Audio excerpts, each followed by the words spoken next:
അള്ളാഹുവിന്റെ പ്രവാചകൻ റൗളാ ശരീഫിന്റെ ഉള്ളിൽ ജീവനുള്ള മനുഷ്യൻ കാണുന്നത് പോലെ കണ്ടുകൊണ്ടിരിക്കുകയാണ്. അലൈഹി യുസറു ബിഹർ റസൂലു.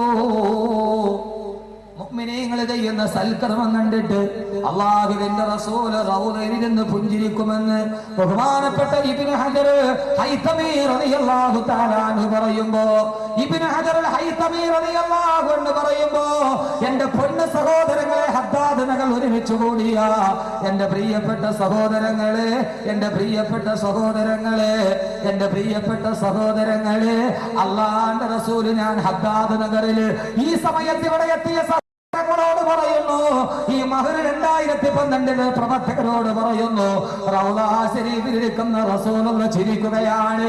എന്റെ അൻസാറുകൾ ചെയ്ത അതേ പ്രവർത്തനം 2012 കാസർഗോഡ് ജില്ലയിലെ ഹദ്ദാദ് നഗറില് കുറെ ആളുകൾ അൻസാറുകൾ ചെയ്ത അതേ പ്രവർത്തനം കണ്ട് ഇത് നിസ്സാര പ്രവർത്തനമല്ല, അല്ലാഹുവിന്റെ റസൂൽ റൗളയിൽ ഇത് കണ്ടുകൊണ്ട് ചിരിക്കുകയാണ്.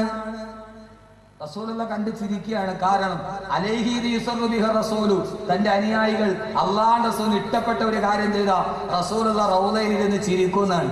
അല്ലാഹുവേ, അല്ലാഹുവേ, ഞങ്ങളുടെ ഈ പറച്ചിലും കേൾക്കലും നീ അങ്ങനെ ആക്കണേ അല്ലാഹുവേ, നീ അങ്ങനെ ആക്കണേ അല്ലാഹുവേ, നീ അങ്ങനെ ആക്കണേ അല്ലാഹുവേ.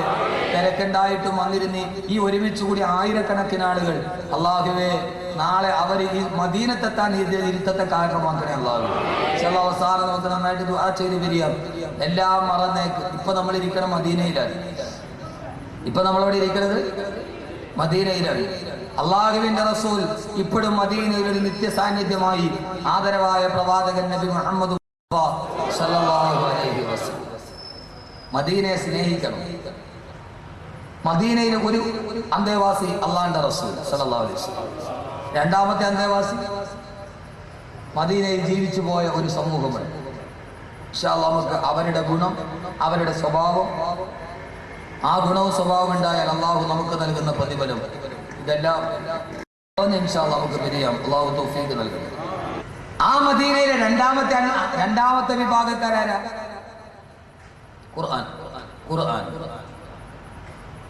والسابقون الأولون من المهاجرين والأنصار والذين اتبعوهم بإحسان رضي الله عنهم ورضوا عنه وأعد لهم جنات تجري من تحتها الأنهار. അല്ലാഹുവിന്റെ ഖുർആൻ പറയുന്നു, ആ മദീനയായത് എങ്ങനെയെന്നറിയോ?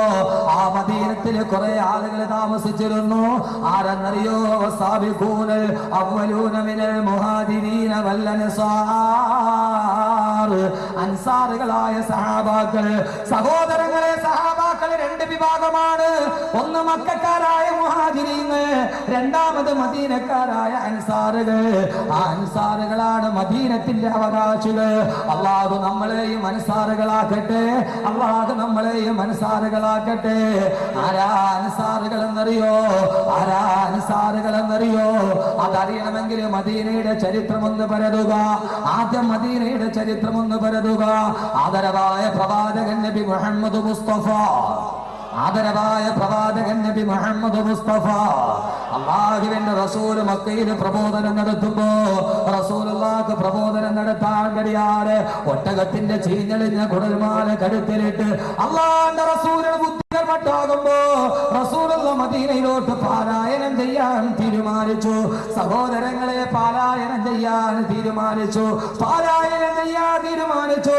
ആ റസൂലുള്ളാഹിനെ സഹായിച്ച ആളാണ് അൻസാറുകൾ. അൻസാറുകൾ എന്നാൽ സഹായികൾ. അല്ലാഹു നമ്മളെയും അൻസാറുകളാക്കട്ടെ. അല്ലാഹു നമ്മളെയും അൻസാറുകളാക്കട്ടെ. ആമീൻ പറയും മനുഷ്യന്മാർ. അല്ലാഹു നമ്മളെ അൻസാറുകളാക്കട്ടെ. അൻസാറുകളുടെ സ്വഭാവം എന്താണെന്ന് സഹായിക്കുക. അൻസാർ എന്ന് പറഞ്ഞതിന്റെ അർത്ഥം തന്നെ സഹായിക്കുന്നത്.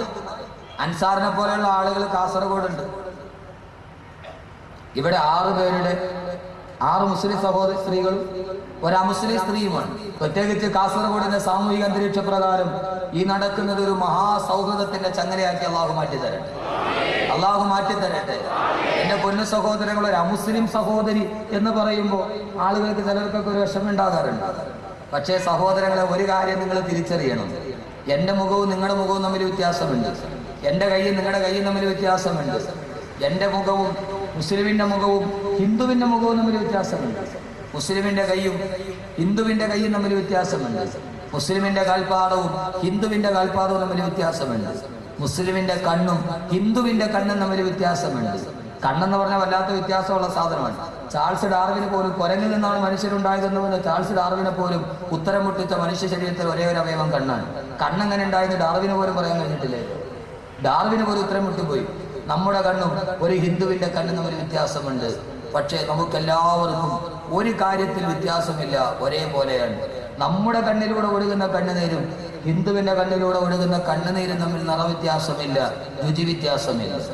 മകളെ കെട്ടിക്കാൻ കഴിയാതെ, സ്ത്രീധനമെന്ന് പറയുന്ന ദുരാചാരത്തിന്റെ നടുവിൽ മകളെ കെട്ടിക്കാൻ കഴിയാതെ ഒരു ചെറ്റക്കൂരയിലിരുന്ന് കരയുന്ന ഒരു പാവപ്പെട്ട ഹൈന്ദവ അമ്മയുടെ കണ്ണുനീരും, വിവാഹച്ചന്തയിൽ മാത്സര്യബുദ്ധിയോടെ കോടികളെറിഞ്ഞ് പകിട കളിക്കുന്ന സമുദായത്തിന്റെ നടുവിൽ മകളെ കെട്ടിക്കാൻ കഴിയാതെ പള്ളിക്കോലായിൽ വെള്ളിയാഴ്ച ദിവസം തുണി വിരിക്കുന്ന ഒരു മുസ്ലിം ഉമ്മയുടെ കണ്ണുനീരും, ഈ രണ്ട് കണ്ണീരും തമ്മിൽ ഒരു വ്യത്യാസവുമില്ല. കണ്ണുനീരിന്, മനുഷ്യന്റെ കണ്ണിലൂടെ ചാലിട്ടെടുക്കുന്ന കണ്ണുനീരിന് വ്യത്യാസമില്ല എന്ന് തിരിച്ചറിഞ്ഞ ഒരു മനുഷ്യ സ്നേഹികളാണ് ഒരു ഹൈന്ദവ സഹോദരിയുടെ കൂടെ കണ്ണീരൊപ്പാൻ തീരുമാനിച്ചത്. കണ്ണീരിന് എന്താണ് വ്യത്യാസമുള്ളത്? കണ്ണുനീരിന് എന്ത് നിറവ്യത്യാസമുള്ളത്? മോളെ കെട്ടിക്കാൻ കഴിയാതെ കഷ്ടപ്പെടുന്ന ഒരു ഹൈന്ദവ അമ്മയുടെ കവിൾത്തടത്തിലൂടെ കണ്ണുനീര് കയ്യിൽ തൊട്ടെടുത്തിട്ട് നിങ്ങളൊന്ന് രുചിച്ചു നോക്കുക, അതിന് വ്യത്യാസമായി നിറവ്യത്യാസം ഉണ്ടാവില്ല. ഒരു മുസ്ലിം ഉമ്മയുടെ കണ്ണുനീരും എടുത്ത് നിങ്ങൾ രുചിച്ചു നോക്കുക, രുചിക്കും വ്യത്യാസം ഉണ്ടാവില്ല, അതിനും ഉപ്പ് രസമായി. കണ്ണുനീരിന് നിറവ്യത്യാസമില്ലെന്ന് തിരിച്ചറിയണം. അള്ളാഹു ഈ സദസ്സിനെ അതുകൊണ്ട് എങ്ങനെ പറയണമെന്ന് എനിക്ക് തന്നെ അറിയാം. എൻ്റെ വാക്ക് തന്നെ പതറുകയാണ്. അള്ളാഹു ആ സന്ദർഭത്തിൽ അള്ളാഹു നിലനിർത്തി തരട്ടെ. ഇത് പറഞ്ഞിട്ട് എൻ്റെ വിഷയം തീർന്നു പോകില്ല. പലരും എന്നോട് പറയുന്ന ഒരേ ഒരു പരാതി, ഉസ്താദിന്റെ വിഷയം തീരുന്നില്ലെന്ന്. പള്ളത്ത് വന്നിട്ട് ഖുർആനിലെ കൂട്ടുകാർ പറഞ്ഞു, 8 കൂട്ടുകാർ പറഞ്ഞിട്ട് ഞാൻ വീട്ടിൽ പോയി, ബാക്കി ഇനി പറയാൻ കിടക്കാൻ. അതങ്ങനെയാണ്, ഞാൻ പറഞ്ഞാൽ അങ്ങനെ അങ്ങോട്ട് പോകും. ചില സമയത്ത് എനിക്കും കൂടെ ഉഷാറ് കയറി അങ്ങനെ അങ്ങോട്ട് പോകും. അള്ളാഹു നല്ല ആഫിയത്ത് നൽകട്ടെ, അള്ളാഹു നല്ല ആഫിയത്ത് നൽകട്ടെ. എൻ്റെ പൊന്നു സഹോദരൻ, കാസർഗോഡേക്കുള്ള യാത്രയിൽ ഞാൻ തകർന്നു. താമസം ഇവിടെ ഉണ്ടാക്കാറില്ല. ഞാൻ ഒന്നും പറയണ്ട, മൈക്കിൽ കൂടെ പോട്ട്. മൈക്കല്ലേ, താമസിച്ചാൽ മാത്രം മതിയാ. ആരെങ്കിലും ചൂടുവെള്ളമൊക്കെ ഉണ്ടാക്കി തരണ്ടേ? എപ്പോഴും ഇവരിങ്ങനെ തോപ്പ് വെച്ച ആളൊന്നും തരൂ. ഫോട്ടോസ് പഞ്ചായത്തിൽ നിന്ന്, എൻ്റെ മൂത്തമോൻ 6 വയസ്സുള്ളൂ, പഞ്ചായത്തിൽ നിന്ന് ആള് വന്നു ഈ സെൻസസ് എടുക്കാൻ ശിവരകളി. അപ്പോൾ അങ്ങനെ എടുത്തപ്പോൾ എൻ്റെ വീടിൻ്റെ തൊട്ടടുത്തുള്ള അംഗൻവാടിയിലെ ടീച്ചറാണ് സെൻസസിന് വന്നത്. അപ്പോൾ എൻ്റെ മോനുണ്ട്, ഞാനില്ല, എൻ്റെ ഭാര്യയും കുട്ടികളുണ്ട്. സെൻസൊക്കെ പൂരിപ്പിച്ചോടും വിവാഹം കഴിച്ചോ, എത്ര മക്കളുണ്ട് എന്നൊക്കെ ചോദിച്ചു.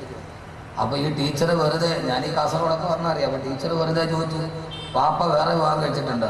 എൻ്റെ ഭാര്യയോട് ചോദിച്ചാൽ വേറെ വിവാഹം കഴിച്ചിട്ടുണ്ടോ? അപ്പോൾ എൻ്റെ മൂത്തമ്മ പറഞ്ഞു ഉണ്ട്. ഞാൻ അപ്പോൾ അവൻ ചോദിച്ചു അവിടെ നിന്ന് കാസർഗോഡ് നിന്നാണ്.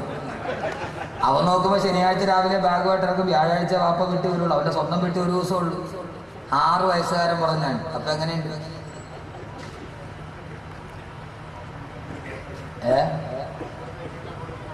വന്നോ പടച്ചോമ്പുര. അള്ളാഹു ഈ സ്നേഹം നിലനിർത്തി തരട്ടെ. എന്നിവിടെ നിത്യമായിട്ട് താമസിച്ചാൽ അതോടെ സ്നേഹം പോകും.